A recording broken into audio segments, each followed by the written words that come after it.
If they don't agree with you, who cares? If they get angry, oh well, okay? If they stop talking to you, so what?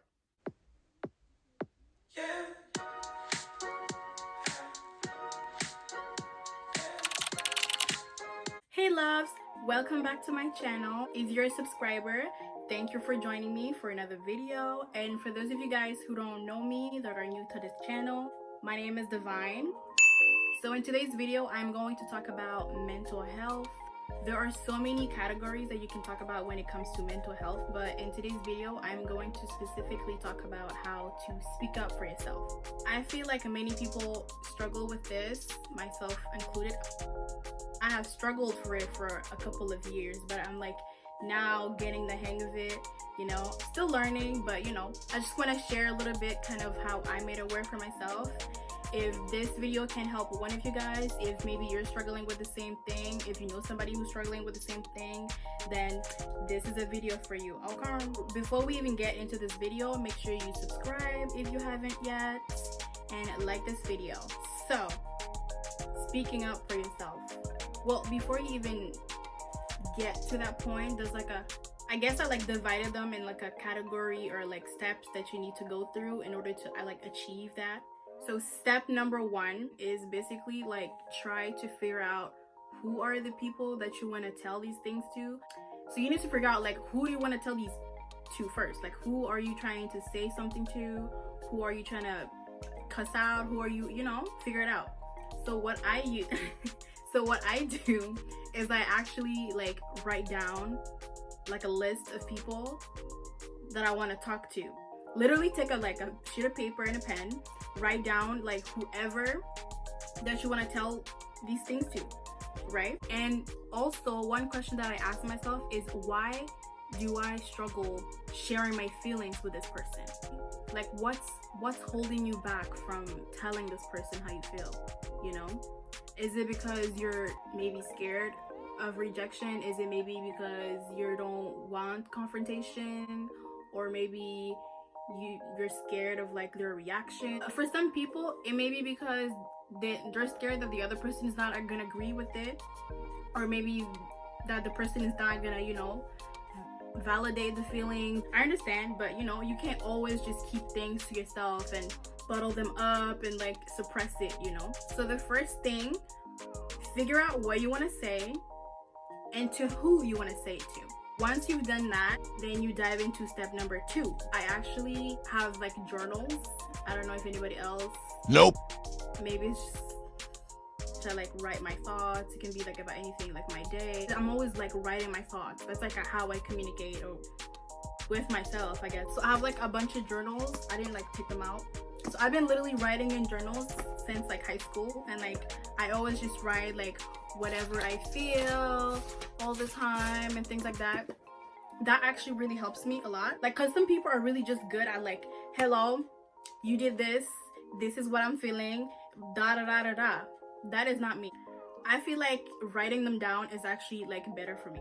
So you take your journal, you write your thoughts, what you want to say, and once you write them down, reread them to make sure you need to include every single thing you want to say to this person. And what I do is I literally have everybody that I want to talk to separately, and then you write down, let's say you want to talk to George, what I want to say to George, Matthew, who I want to say to Matthew, Melissa, what I want to say to Melissa, Jessica, what I want to say to Jessica. Once you have that, you have a different people with different messaging and different feelings. Once you've done your little spreadsheet, okay, you hop on to step number three. You have to rehearse. You have to practice. It may sound crazy, but you have to practice how you want to say this. Clearly, you have a problem with telling people what you feel.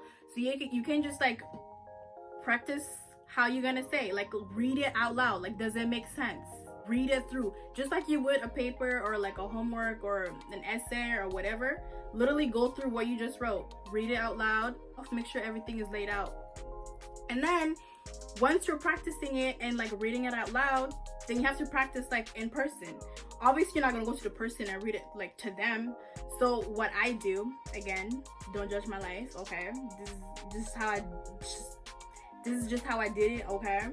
I practice in the mirror. Go in front of the mirror and try to like have a conversation with the mirror. Pretend that that mirror is that somebody you want to talk to, okay? Like, you're gonna, all of this may sound crazy, but that's literally how I did it. So go in front of the mirror and have that conversation. Y'all may think it's too much, but it really helps, yo. Just like you would practice an interview. Literally, when you go to apply for a job, you practice like interview questions, right? Before you actually go. Like, you pretend that there's an interviewer, or you ask your mom or your dad to like read you the questions, and you practice how to like answer them, right?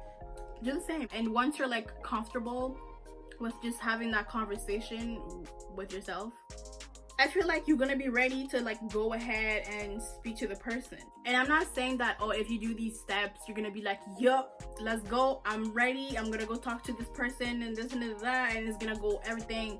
You might stumble some words, you might forget things, you might whatever, you know, but it takes time. Like, it's like swimming. You can't have a lesson today and then think that tomorrow you can go swim at the Olympics or something. No, you need to keep practicing until you perfect it, until you no longer need the steps to do it anymore. Now it's just like, you know, a habit. You're able to do it. I know it may seem a bit much,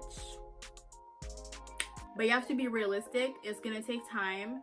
I just kept doing that like every week, and sometimes it just helps to just write them down, even though I'm not like actually going up to the person and saying it. It just helps still. Validating your own feelings, you guys, it's very important to say, like, to express yourself and say how you feel, because a lot of times, like, when you have stuff like bottled up, hidden away, and like it's just gonna keep like rotten into yourself, and sometimes all of those emotions can like low-key manifest in different ways, like anger, resentment towards other people. It can cause some self-esteem issues.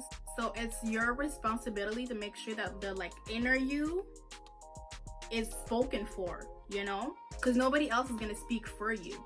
You need to make sure that like you take care of that inner you and make sure she's heard. Anyways, you guys, I don't know if it makes sense. I was drinking, and also there are some people that actually do enjoy the fact that you don't know how to speak up for yourself. They can talk to you how they want, and they know that you're not gonna defend yourself, so they're just gonna keep doing it, and they low-key like enjoy it. So when you do speak up, they might not be happy about it. They might get angry, they might get upset, they might maybe stop talking to you, they might try to make you feel like you have no right to feel that way. But at the end of the day, it's your feelings, and that's okay. You don't have to agree with them, and they don't have to agree with you. The point is, you got whatever you wanted to get out. If they don't agree with you, who cares? If they get angry, oh well, okay?